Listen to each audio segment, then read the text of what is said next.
What if I told you that the medicine often prescribed to ease pain is the same medicine that often creates pain? We're talking, of course, of fentanyl and the opioid crisis that has run rampant throughout our country, our state, and our local communities.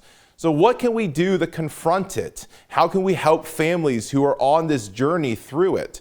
Rhonda Miller is the Executive Director of Speak Up for Ben, and she joins us to talk about those questions and more. That's all coming up right here, right now. I'm Sam Chen, and this is Face the Issues.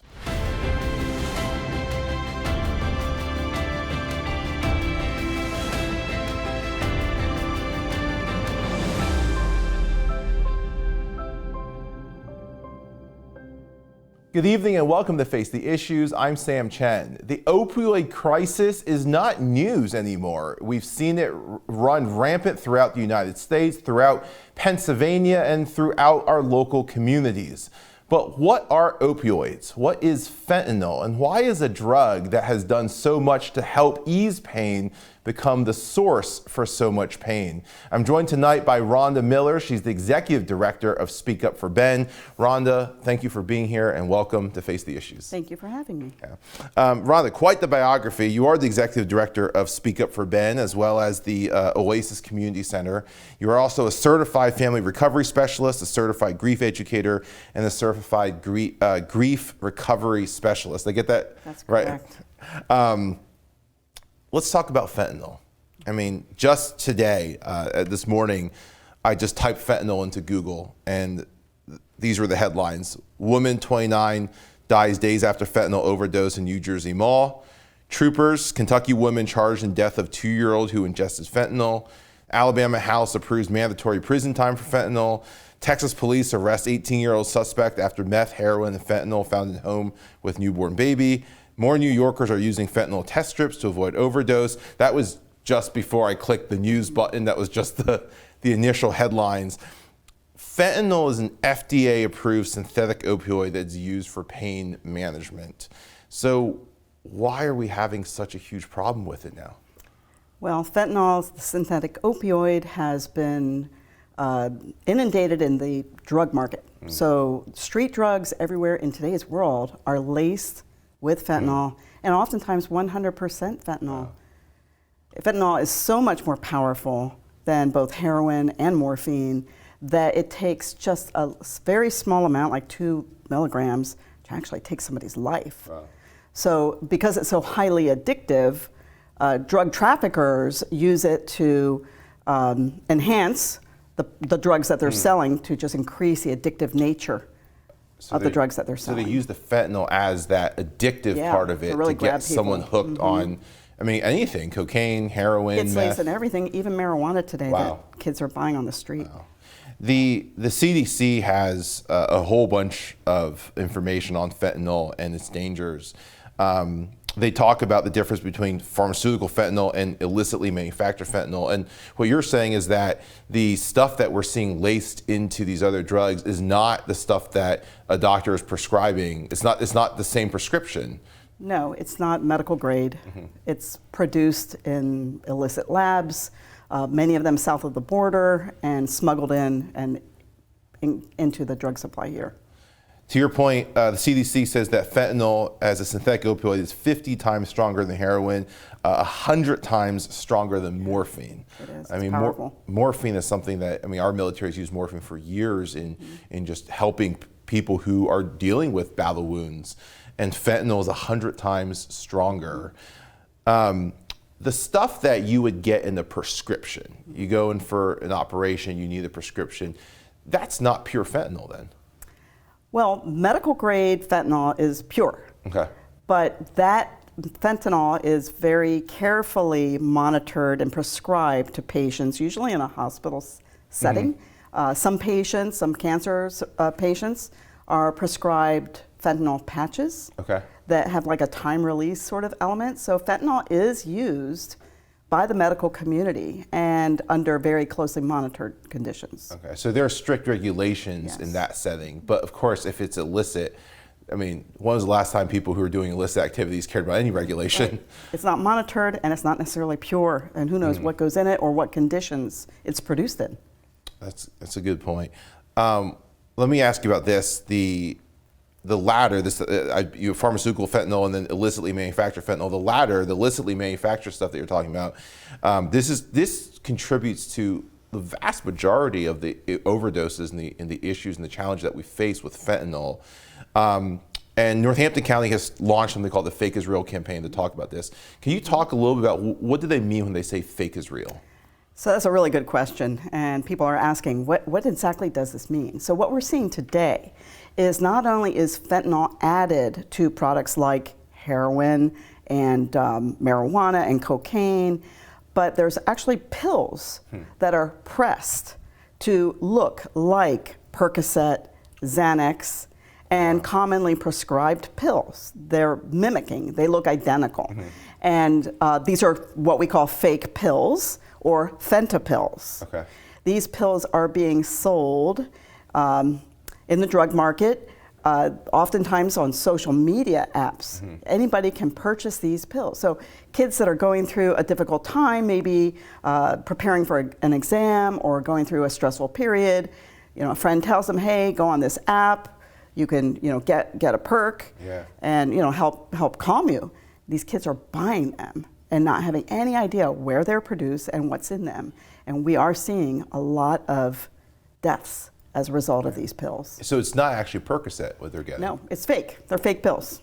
But they look real. They look real. They're pressed to look just like them. Yeah. And this has always been a problem, right? The sharing pills situation. You hear doctors always say, do not share your prescription meds with someone else. I remember when I was in school, it was Adderall.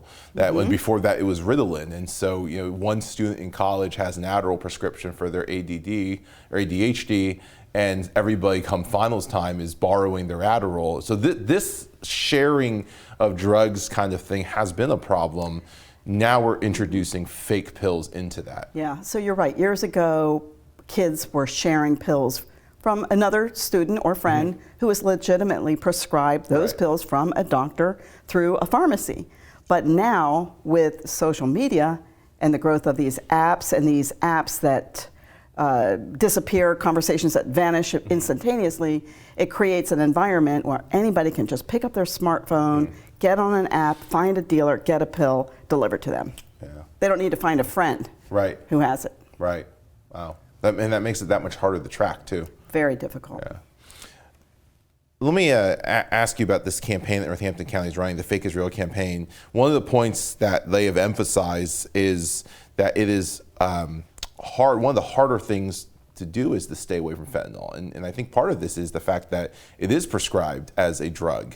And I mean, I imagine there are plenty of situations where somebody is on fentanyl because they need it, they're prescribed it, and that addictive nature of it kicks in.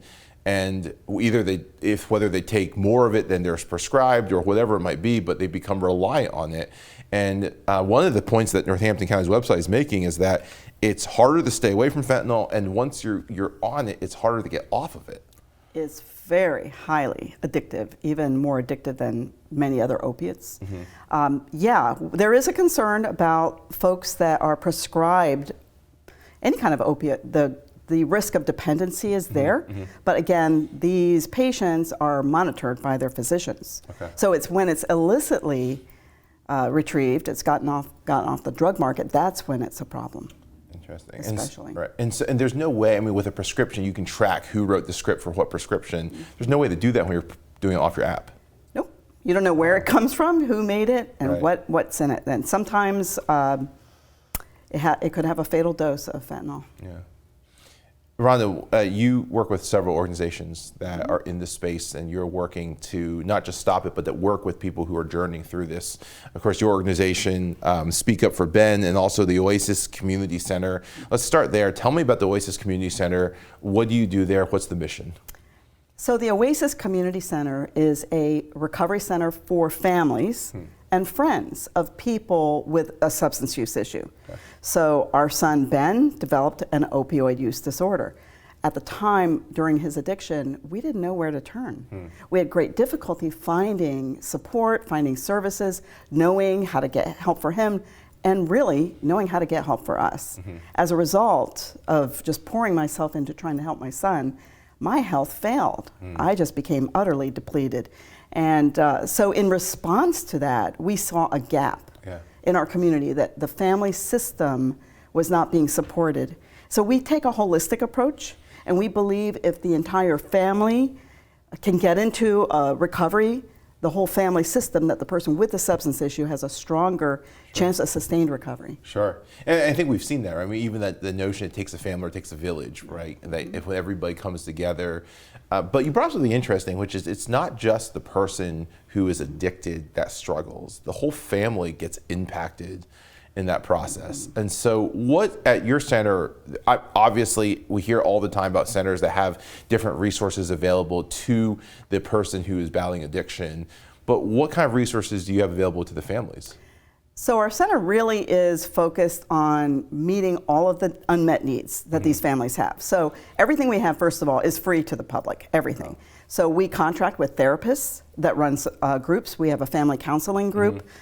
Families that have a loved one with active addiction or early recovery can come and get support, learn skills, develop coping strategies, better communication. We have actually a grief counseling group run by a therapist as well as myself to help the epidemic of overdose deaths. Families need support. The grief is unbearable. And in addition to therapists running groups, we have a lot of peer support groups. And we also provide a lot of wellness and trauma-informed programs. So mindfulness, meditation, yoga. We have cooking classes. We're on the Monocacy Creek, so we have creekside meditations. And we use crafting and all kinds of different modalities to really address all the needs of the person. Yeah. Tell me about things like crafting and cooking classes. I understand with things like yoga to talk about the mindfulness and that makes sense. Some people might go, cooking classes seems like a distraction to distract from a problem, but there's a benefit somewhere here, right? I mean, of doing cooking classes together as a community, doing crafting together as a community. Talk to me about the strategy behind that. Yeah, so there's several parts of that. So first of all, families often isolate. When they have a loved one with addiction, it's something that they really don't know where to turn. They can't talk to their friends or neighbors, and oftentimes even relatives. They can't talk to coworkers, so we withdraw and we isolate. And this becomes a pattern. So we're trying to help these families build healthy social networks. So we have all kinds of events like potlucks and picnics. Cooking classes is another activity to gather people, but in addition, cooking falls by the wayside. Proper health and nutrition oftentimes is neglected. So we contract with a local dietitian who teaches us easy and fun ways to cook healthy recipes. We're fortunate because we're in a farmhouse. So we have a full kitchen. Oh, that's neat. And it's a beautiful 220-year-old house, farmhouse. So it's a very comforting setting. Crafting, the same thing, working on projects together, just again, being in the company of others, you know you're not alone. And what's neat about our center is it's a safe place. There's no stigma, there's no judgment, so people can talk openly about what's really going on in their lives and in their family without any judgment. And the people there understand what the others are going through, right? And you're in a group of people who actually get it. Yeah, we've been there, and we help one another. That's beautiful. Rhonda, I love what you're doing with that. I appreciate that. We're going to go to break. You mentioned earlier about your son, Ben. When we come back, we'd love to hear more about Ben. Thank you. Yeah. Don't go away. We'll be right back. Face the Issues is produced and recorded in the studios of Lighthouse TV. Positively different.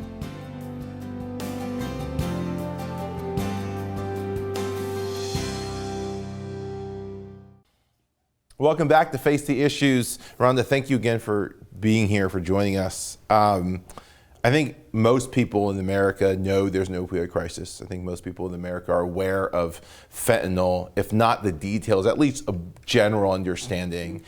To the degree that opioids, fentanyl, that word carries a negative connotation now in our language. But this isn't just knowledge for you. This is deeply, deeply personal. Your organization is called Speak Up for Ben. Ben is your son? Ben is our beautiful boy, the youngest of our two sons. And we raised him in a loving Christian home. He attended Christian school and did all the things that you would expect a young person to do, was involved with sports, excelled in soccer, was a musician. and happy kid. Happy kid, but we noticed a shift when he got to high school.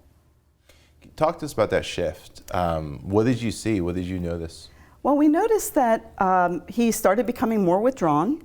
I noticed one summer in particular, instead of hanging out with other kids, he was spending more time on the computer, just being more isolated. So that was one of the signs I saw. He never let on that he was struggling with any kind of anxiety or depression, but I really do believe he struggled with social anxiety. Sure. And I did see that in some of his relationships. In fact, he was a very good soccer player, hoping to get a college scholarship and go on with it, but he walked off the team. Wow. And that was a real red flag. He started walking away from things that he really enjoyed. Mm-hmm. Yeah. On the website, you talk about Ben, and you talk about some of his struggles with addiction. Is this something that just was sudden, or is this something that was gradual, and where did that begin? Yeah, that's a good question. I don't think any family member can say particularly when an addiction began, but I started noticing, signs, some of the things I discussed, and his behavior. He started changing friends, his dress changed, his interests changed, even musical interests changed. So he started shifting, and that's not unusual for teenagers because they're very experimental and they try different things. But he started becoming a little more sullen and withdrawn.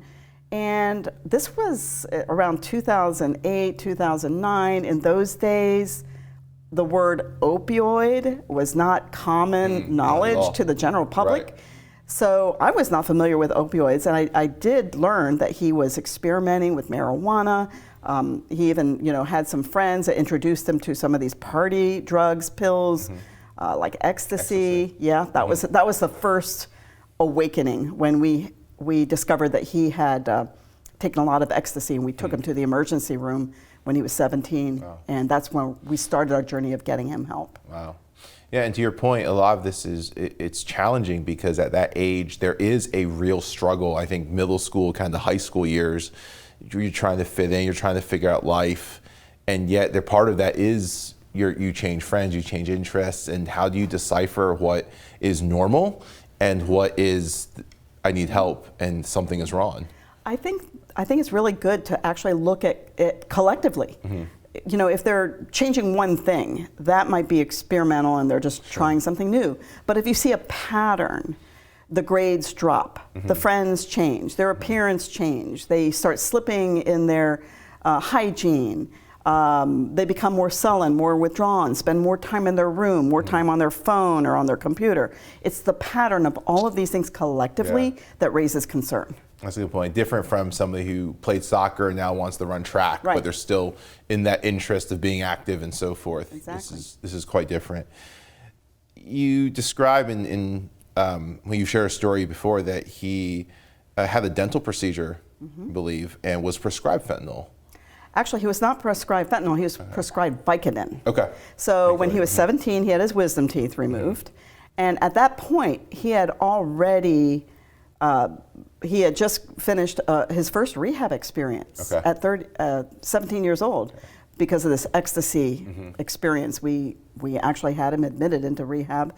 And after that, 4 months later, it was time for his wisdom teeth being removed. And I told the oral surgeon, no strong pain medications, no strong. And because he had come out of rehab? Because I said he had just been in rehab, so he didn't prescribe him anything. But the surgery, there were some problems with the surgery, so they had to go back a second time and do some more digging. And this time they prescribed him Vicodin. Now, this was 2009, so the general public was not real tuned in to what Vicodin is and the dangers of opioids. But I believe, that, whether or not it started there or it certainly didn't help, gave him a taste of what opioids feel like. And to your point, just think painkillers in general, we weren't very aware of the damage levels. Right. I remember being in college around that time and having some severe headache issues. And went to a doctor and they just said, oh, here, they wrote a script for Midrin. It was, I think, 30 or 60 pills and refillable, MA every time. And just every time you feel pain, just pop a few and you're good. And it's just this notion of if we can get through the pain, then the drug has done its job. and just there's no real concept of what was looming just beyond that door. That's a whole nother episode, Sam. Really exploring the pharmaceutical industry and what they knew for 2 decades before this crisis hit. What they knew and the way they promoted and marketed very, very aggressively opioids to doctors and gave them all kinds of benefits and special treatment for prescribing opioids. They were pushing it heavily, and the idea of treating pain was really illuminated in the medical industry during that era. So doctors were handing it out like candy. Right. And who doesn't want to get rid of pain, right? As a person, right? All of us want to get rid of pain. Thought it was a miracle, something that takes away the pain. Right. So your son was prescribed Vicodin. What happened from there? He struggled with, of course, when you have somebody with an addiction issue, usually it's not very commonly known. They do very well keeping it a secret, keeping it under wraps, keeping it undisclosed. So, I just watched him, like he started changing in his ability. He couldn't even get up in the morning to go to school. He was constantly late. He was still in high school. So it was just this road. It put him on this path of struggling with drugs. And we didn't know exactly what drugs he was taking. But he did ultimately go into treatment 11 times, inpatient treatment. And I assume at this point he is off Vicodin and has moved on to others? That was a prescribed medication, so when the script ended, that was that. But we don't know how much of a role that particular prescription created. However, I will say that Ben had some pain management issues, whatever they were, maybe a sports injury. And he would go to the physician, go to the doctor, and they prescribed him opioids. And they were just handing it over, rewriting the scripts, refills, large supplies, like handing it out like candy. And that certainly contributed to his addiction. Your son passed shortly before his birthday, if I remember that correctly. 1 week before his 24th birthday, and it was 100% fentanyl poisoning. Was that through a prescription, or was that one of these pills that? So Ben's story was he was addicted to prescribed opioids through physicians. He doctor shopped. And so he went, when one doctor cut him off, he found another one, and he could just move around and get his scripts filled. Eventually, he got cut off. So he sought treatment, was put on Suboxone, which is a medication to help curb the cravings for opioids. We couldn't get him treatment because he was on a medication. So some of the treatment centers wouldn't accept him because they said, your son is on drugs. He needs to get off Suboxone. But the Suboxone's purpose is to help him curb the cravings. Right. So ultimately, his physician that prescribed Suboxone cut him off cold turkey because he had a failed drug screen. I think he had marijuana and cocaine in his urinalysis, and he cut him off cold turkey. That is the point where I believe Ben turned to the street and was introduced to heroin. And he became addicted to heroin. Our beautiful, beautiful young boy. He was 19 years old, addicted to heroin. And so he was in and out of treatment, and he was in a 3-month program, in fact, and doing very well. And the insurance company denied further processing his claims, saying he was doing so well, we didn't want to keep him inpatient. So they stepped him down to outpatient, and he relapsed. And this is when he procured 100% fentanyl. We're pretty confident he thought he was getting heroin. This was 6.5 years ago, so at that time, people were not really seeking fentanyl. Oh, understood. And he was seeking heroin, and it was 100% fentanyl and took his life. Today, in today's world, there's a lot of people that are addicted to fentanyl, and they're seeking that as the drug that they pursue. So this has been 6 years, and what you're saying is that the situation with these drugs has actually escalated significantly in those 6 years. Yeah, and the pandemic really escalated it. The mental health crisis coinciding with the addiction crisis, it's just turned into a perfect storm. You started your organization not just in memory of Ben, but to use his story to inspire something beautiful. Talk to me about what you and your organization, your team have now done in Ben's honor and the legacy that you've built through this. So our first goal was to break the stigma because people won't get help. They're afraid. They're afraid of speaking up, families. They're afraid of letting people know what's going on in their family. People with addictions are afraid of being judged. And so the first goal is to break the stigma so we can bring those walls down so people can be honest and open, not feel judged, and get the help they need and they deserve. So we do that through educational forums, we produce events, and then our work at the OASIS Community Center, which our doors are open to anybody. We have a lot of people that are in recovery, in fact, from addiction issues that come to various programs for wellness programs and their own recovery from relationship issues. We do a lot of work with building healthy relationships and coping skills. So breaking the stigma is the #1 priority. As long as stigma exists, then people will hide in shame. And the more it's hidden, the less likely we are to get any help. Rhonda, if Ben were here, what would you say to him? My beautiful boy, I would say, you are so loved that there is nothing that you did to bring this awful disease on. It is a medical disorder,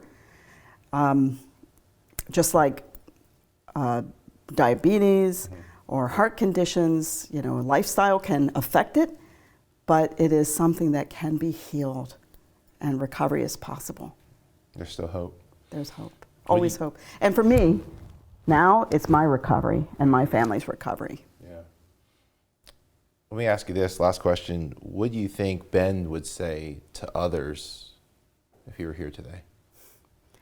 Wow, that's a good question. I think he would say, just don't start. Just don't start. Pursue other healthy modalities and get help. Ask for help. He had difficulty speaking up and advocating for his own needs. Yeah. So speaking up, breaking the stigma, speaking up and advocating for your own needs, speaking up so you get help before you slip down that slippery slope. Yeah. Rhonda, thank you for sharing Ben's story with us. And it's your story as well. And I just deeply appreciate you sharing that. I know you started this organization, the work you do to help others, and that's the legacy that Ben has left. And I'm just deeply grateful for the work you do and for trusting us to help share that story. Thank you, Sam. It was an honor to be here. Thank you for joining us. That is our show for this evening. I want to thank Rhonda Miller. I want to thank the entire team at Speak Up for Ben. It's a hard story. It's a hard situation, and yet it's the reality for so many families. And so I want to thank Rhonda for the work that she does day in and day out. I want to thank each of you for joining us and for tuning in. Hope to see you again right back here next week. My name is Sam Chen. On behalf of all of us here at Face the Issues, thank you and good night.